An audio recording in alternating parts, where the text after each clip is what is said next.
Hi everyone, it's Gary Nicholson here for the Mountain Weather Information Service. This is your planning video on Tuesday the 19th of February.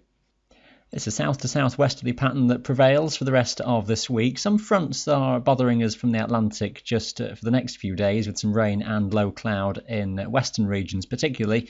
Windy too, with some powerful gusts to low levels through passes as well through these next few days. Generally though, high pressure is going to be in charge. We head on towards the later stages of February and conditions stay very mild, with very little in the way of snow left on the mountains after this period.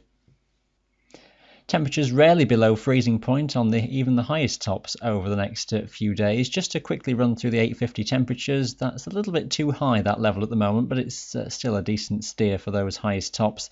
Running through Wednesday, Thursday. Wednesday you might just get a freezing level around 1200, 1300 metres for a time, but as the south-southwesterlies kick in again through into Thursday, you'll see the temperatures lift once again. Some tops may just get above local inversions, 5 to 8 Celsius at Munro height and above. Similar for Friday. Again, it's a mild southwesterly airflow that's in charge, and that will continue really onwards into the weekend, with freezing levels well above the summits and temperatures in some places in low-lying spots feeling very mild. Northern Scotland to the north of the Cairngorms, local phone effect, you could well be topping 15 to 17 degrees. So all very spring-like and no real hints of winter anywhere in the near future. Let's run through the charts for the next few days quickly, and Wednesday shows a trail of fronts across Scotland, northern England, the Irish Sea. Lots of low cloud associated with these fronts, with a damp atmosphere being dragged in from the southwest. Rain that will be around much of the day across the West Highlands, the Southern Uplands and the Lake District may just come and go, but it's persistently damp. Some heavier falls in there at times too. Upland gales pretty widespread, low cloud shrouding hills near the coasts from lower levels up, and really low cloud across the hills extensively across the country. Best of any brightness and driest conditions toward the northeast of Scotland and across the eastern side of the Pennines. Now for Thursday, it's still a south-southwesterly. Fronts are a bit further away over the Atlantic. Still residual dampness with some mist and some drizzle around western coasts. In places, low cloud may just hang all day, tending to break up as time goes on around those western coasts, staying the murkiest of all. Brightest conditions again towards the northeast.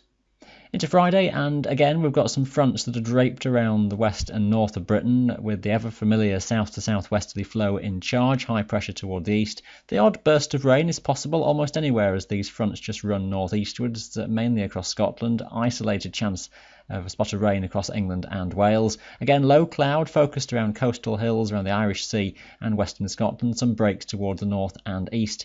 And increasingly across England and Wales, that low cloud may well break up, or could just linger around some of the coasts though.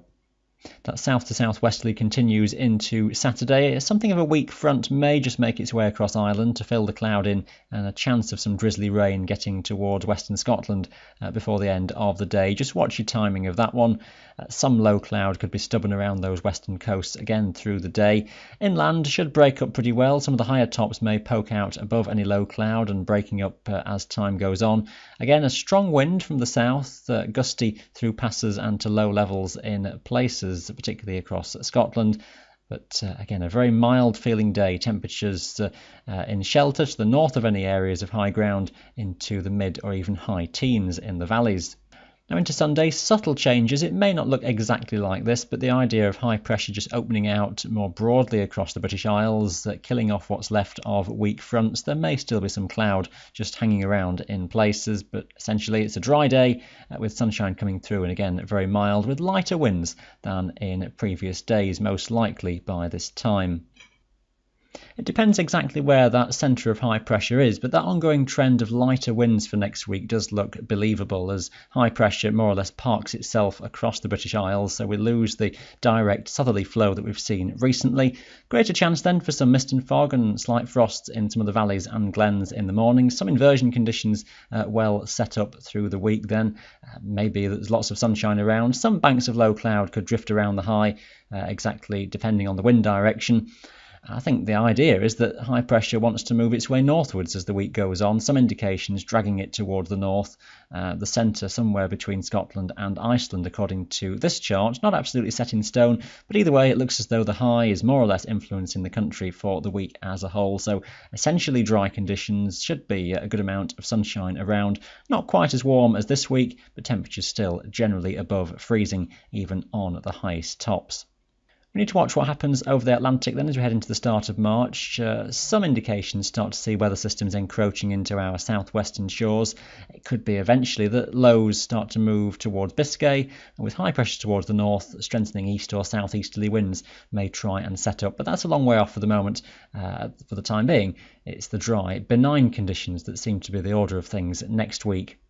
So no real signs of anything wintry on the horizon for the moment. Still a bit of time left in the season yet, of course, and sometimes these early mild spells can be followed by a late burst of winter. We'll see if that develops and keep you up to date here at the Mountain Weather Information Service. Thanks for watching today. Bye for now.